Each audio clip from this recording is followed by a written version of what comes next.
Hi friends, ഇന്ന് നമുക്ക് ഈസിയായി ഉള്ളിവട എങ്ങനെയാണ് ഉണ്ടാക്കുക എന്ന് നോക്കാം. അതിനായിട്ട് ഞാനിവിടെ 4 ഉള്ളിയാണ് എടുത്തിട്ടുള്ളത്. ഒരു ടീസ്പൂൺ ഉപ്പിട്ടതിന് ശേഷം നന്നായി ഉള്ളി കുഴച്ചെടുത്ത് ഒരു 10-15 മിനിറ്റ് അടച്ചു വെച്ച് റെസ്റ്റ് ചെയ്യാൻ വെക്കാം.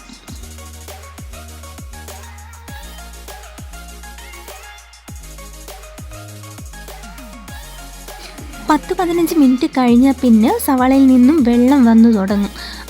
പിന്നെ ആ വെള്ളം കുറച്ച് നമുക്ക് പിഴിഞ്ഞ് കളയാം.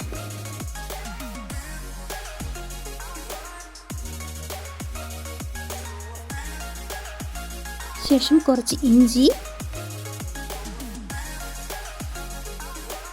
4 പച്ചമുളക്, കുറച്ച് പെരുംജീരകം,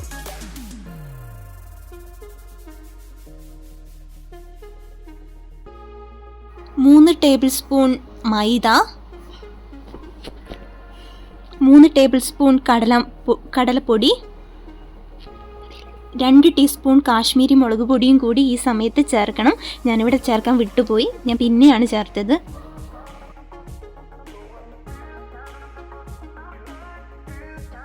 ഇങ്ങനെ ഉരുട്ടിയെടുത്ത് ഈ ഷേപ്പിലാക്കി എടുക്കാം.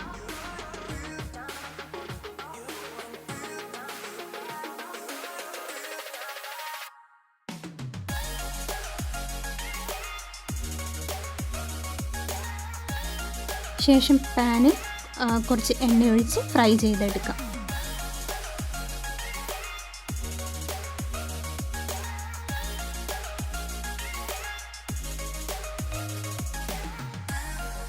ഫ്രൈ ചെയ്യുമ്പോൾ നമ്മൾ ലോ ഫ്ലെയിമിൽ ഇട്ടിട്ട് വേണം ഫ്രൈ ചെയ്തെടുക്കാൻ വേണ്ടിയിട്ട്.